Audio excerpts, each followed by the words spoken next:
খুব বেশি আমার এআই ফিচার্স মনে হয়েছে। मेरा ज्येष्ठ पुत्र সীতা শুধুমাত্র একজন সাধারণ রানী বা হ্যাঁ। রাজার কন্যা তা কিন্তু নয়। मैं अपनी सीता को वापस लाऊंगा।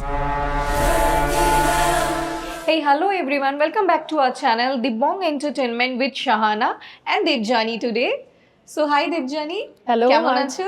খুব ভালো আছি। আর সানা, তুমি তো আজকে একটা বিশেষ ছবির ব্যাপারে কথা বলতে বসেছো, দর্শকদের আমরা জানাচ্ছি যে সেই আমরা কারণে আজ দুজনে কেন এই প্ল্যাটফর্মে বসে আছি। খুব বড় একটা মুভি Movie 4,000 কোটি টাকার movie। এই ছবি তৈরিতে ব্যবহার করা হয়েছে। তো হয়েছে। আপনারা নিশ্চয়ই ধরেই ফেলেছেন আমরা কোন ছবি নিয়ে কথা বলতে এসেছি, কারণ এর আগে সম্ভবত 4,000 কোটি টাকারও বেশি বোধহয় খরচা It's a হয়েছে এই ছবি huge রামায়ণা। amount। তো সানাকে আমি প্লিজ বলবো ট্রেলারটা একবার হ্যাঁ নিশ্চয়ই দর্শকদের চালাতে। আমি দেখাতে চাইবো। একেবারেই। আর ইতিমধ্যেই নিশ্চয়ই দর্শকরা দেখেও ফেলেছেন রামায়ণার এই ট্রেলার, কারণ এই ট্রেলার লঞ্চের মুহূর্তটা নিয়েও কিন্তু একটা বড় হেডলাইন, কারণ আজকে ব্রহ্ম মুহূর্তে এই ট্রেলার লঞ্চ করা হয়েছে। তো এটা Right। বুঝতেই পারছো যে নীতিশ তিওয়ারি যিনি ডিরেক্টর, তিনি একটা বিশেষ সময়কে বেছে নিয়েছেন। আর এই বিশেষ রামায়ণের মতো সময়টা এত বড় একদম একটা মুভি আসছে। সেইটাকে এই লগ্নে তো আমার মনে পবিত্র, হয় মানে হ্যাঁ। পবিত্রতাকে টাচ করবার জন্য এবং সেই সঙ্গে একটা শুভ ক্ষণ, সেই ক্ষণটাকে তিনি ব্রহ্ম মুহূর্তকে চুজ করেছেন, যেটা এই 3টে সম্ভবত 40 থেকে 4টে পর্যন্ত এরকম একটা পিরিয়ড, মানে 3টে টু 4টে ভোরবেলা, সেই সময়টাকে ব্রহ্ম মুহূর্ত বলা হয়। যে সময় মানে একেবারে ওপর থেকে ঈশ্বররা নেমে আসে We are very close পুষ্করে to স্নান God। করতে। তো এই টাইমে যখন যে কেউ কিছু উইশ করে ডিরেক্টলি সেখানে পৌঁছে যায়। Okay। আই থিঙ্ক তিনিও সেই উইশটাই রেখেছেন যে এই ছবিটা সেই হাইপে পৌঁছাক। হ্যাঁ, আমরাও তো নিশ্চয়ই আমরা তাই হোপ করব। আচ্ছা না, তোমার ট্রেলার দেখে কি মনে হচ্ছে বলো? আমার ট্রেলার দেখার পর ফার্স্ট ইম্প্যাক্ট যেটা হচ্ছে যে খুব বেশি আমার এআই ফিচার্স মনে হয়েছে। যে আচ্ছা। রণবীর যেমন কাপুর, যেমন এই পোর্শনটা, তাই তো? হ্যাঁ এই দেখো রণবীর কাপুর আমার কিন্তু বরাবরই খুব ফেভারিট অ্যাক্টর। ভীষণ, আমারও। হ্যাঁ, বাট এত বেশি এআই ফিচার জেনারেটেড চেহারাটা মনে হচ্ছে যে মানে মানে ঠিক তুমি বলছো, আছে। ও যেটা বলতে চাইছে, আমার মনে হয় যে একজন অভিনেতার, যেমন রণবীর কাপুরের বাবারই কথা বলছে, হ্যাঁ। ঋষি কাপুর সবসময় বলতেন যে একজন অভিনয়ের মুখ দিয়ে অভিনয় করে, তার মুখের হ্যাঁ। সমস্ত মাসেল গুলো নড়ে। Right। এইটা যে তুমি হ্যাঁ। বললে এআই ফিচার্স এত বেশি ইউজ করা হয়েছে, এত এখন আমরা গ্রাফিক্স, যে সময়ে সেই আছি মাসেল গুলো মনে হলো না এখন ছোট্ট আমরা যে trailer? সময়ে আছি এআই হ্যাঁ। Feature use is must, Oh, ঠিক but- আছে, বাট এতটা না যে হিউম্যান ক্যারেক্টার হিউম্যান নেচারটাকে যেন মানে স্পয়েল করে spoil দেয়। করে দিচ্ছে। Right। যেটা ও বলতে চাইছে যে রামকে ছাপিয়ে রণবীর কাপুর না হয়ে থাকে, না মানে হ্যাঁ, এটা এমন যেন না না হয় যে হয়। আমরা রামকে মিস করি আর শুধু রণবীর সিংকেই থাকবে। দেখতে থাকি। তাই তো, একদম হ্যাঁ। তাই। এই জায়গাগুলো একটা খুব বড় তোমার নিজের কি ইম্পর্টেন্স। এক্সপেরিয়েন্স আমার ফার্স্ট অ্যাপিয়ারেন্স মানে অফ রাম এইটা দেখার দেখে? সাথে সাথে আমি যেটা ফিল করেছি, ঠিক যেটা তুমি বললে, যে আমি রণবীর কাপুরের ভীষণ বড় ফ্যান। আমরা জানি প্রচন্ড বড় অভিনেতা, যে কোনো ক্যারেক্টারকে দারুণ প্লে করেন, বাট রাম হতে গেলে একটা সৌম্যকান্তি চেহারা। কারণ রামায়ণ তো শুধু একটা পৌরাণিক কাহিনী নয়, এর সঙ্গে আমাদের ভারতীয় সংস্কৃতি, ভারতের দর্শন, আমাদের মূল্যবোধ জড়িয়ে রয়েছে। রাম নট অনলি রাজা, তিনি কোনো শুধু পাওয়ারফুল রাজা ছিলেন না, তিনি স্বয়ং ঈশ্বরের অবতার। তিনি আমাদের মর্তে এসেছেন মানুষের দেহ ধারণ করে।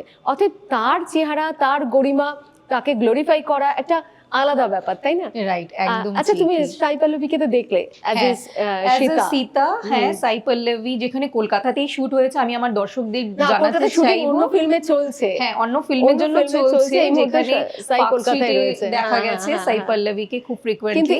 এই ছবিতে ট্রেলারে এই তোমার কেমন ছবিতে লাগলো? এই ছবিতে সাই পল্লবী আমি বলবো অ্যাজ আ সীতা আমার খুব একটা অ্যাকসেপ্টেবল মনে হচ্ছে না। মানে ঠিক আছে, ঠিকঠাক আমি জানি না, সারা ওর সাথে না আমার মতামতটা মিলে যাচ্ছে, কারণ সাই পল্লবী খুব মিষ্টি দেখতে একটি মেয়ে, কিউট But, সুইট। হ্যাঁ মানে সীতা সম্পর্কে আমাদের যেটা ধারণা, যেটা আমাদের টাচ করে, সীতা শুধুমাত্র একজন সাধারণ রানী বা হ্যাঁ। রাজার কন্যা তা কিন্তু নয়।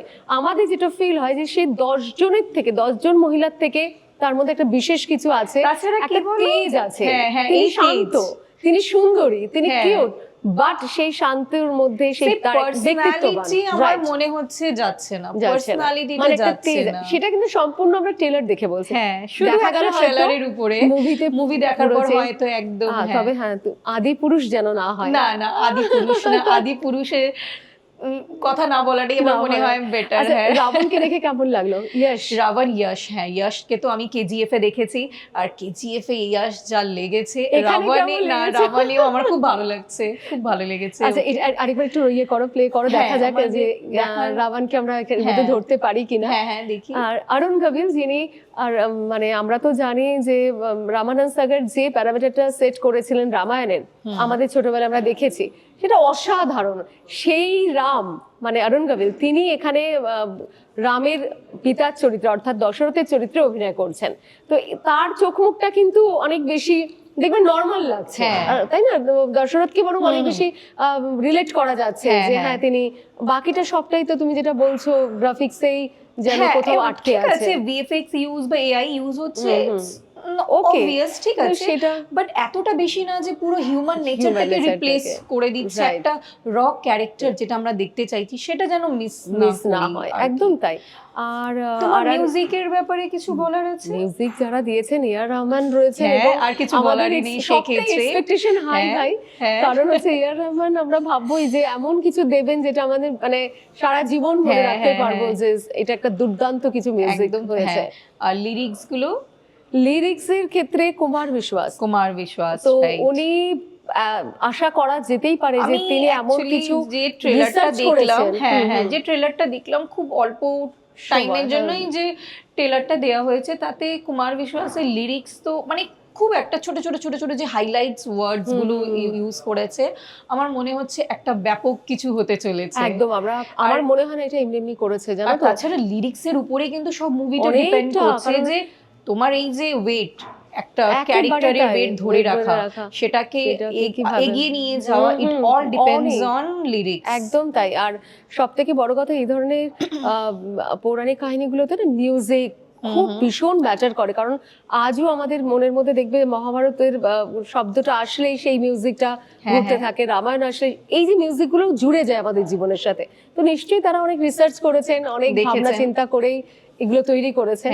আর সেই সঙ্গে একজনকে মিস করেছি, কাকে বলো তো? এখনো পর্যন্ত দেখতে পাইনি সেভাবে, হনুমানজিকে। হনুমানজি, রাইট। কারণ হনুমানজির চরিত্রে কাকে আমরা পেতে চলেছি এখনো পর্যন্ত, সেটা এখনো রিভিল হয়নি, এখন অবধি রিভিল করা হয়নি।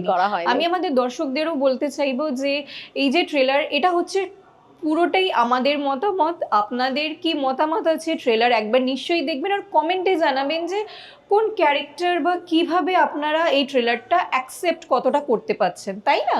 একদম তাই। তাদের মতামতটা কিভাবে দেখছেন। তবে আমরা খুব আশাবাদী যে আমরা যে যে ভয়গুলো করছি সেগুলো কাটিয়ে, মানে এআই এর জট কাটিয়ে আমরা রামায়ণটা দেখতে চাই, যেটা আমাদের মনে একটা আলাদা একটা ভাবমূর্তি, যেটা রামকে ঘিরে বা রামায়ণকে ঘিরে, সেটা যেন নষ্ট না হয় বা ক্ষুণ্ণ না হয়, তাই না? আর এত টাকার বাজেট, নিশ্চয়ই সেই ভাবনা চিন্তা তাদেরও রয়েছে। হ্যাঁ, 400 কোটি টাকা, 4000 কোটি, 4000 কোটি, এটা হিউজ অ্যামাউন্ট, মানে ভাবাই যায় না। তো দেখা যাক, বাচ্চারাও নিশ্চয়ই, আরো নেক্সট জেনারেশনকে দেখানোই তো প্রধান টার্গেট। তাদের মধ্যেও এই সমস্ত স্পেশালি একটা জেনারেশন যে জানানো, তাদেরকে জানানো, আমাদের জেনারেশনকে জানানোই এটা হচ্ছে সবচেয়ে বড় ব্যাপার। আমরা অল্প একটু রামায়ণ আজও জানি, কিন্তু আমাদের জেনারেশন এই আদিপুরুষের মতো পুরো মিসগাইড করলে আমার মনে হয় এটা ঠিক না। একদম তাই। তো ন্যাচারালি আমরা চাইবো রামায়ণা আমাদের মনের সমস্ত ইচ্ছাকে পূর্ণ করে ঠিক সেই জায়গায়, সেই প্যারামিটারে পৌঁছতে পারবে। আর সেই আশা নিয়েই আমরা জানা, আমরা আজকের মতো মুভি রিলিজ হচ্ছে কবে তুমি বলো? দিওয়ালির সময় মুভি রিলিজ হচ্ছে, মানে আর কিছুদিনের অপেক্ষা, আর কিছু টাইম। ভালো সময়, দিওয়ালিতে এই ছবি রিলিজ হতে চলেছে। তো ন্যাচারালি আমরা আশা করব খুব ভালো হবে এবং আমাদের ফুল ফ্যামিলি নিয়ে আমরা রামায়ণা দেখতে যাবো, তাই না? হ্যাঁ, নিশ্চয়ই নিশ্চয়ই। আর আপনারা কারা কারা ট্রেলার দেখেছেন সেই নিয়ে আমাদের কমেন্ট করবেন, জানাবেন।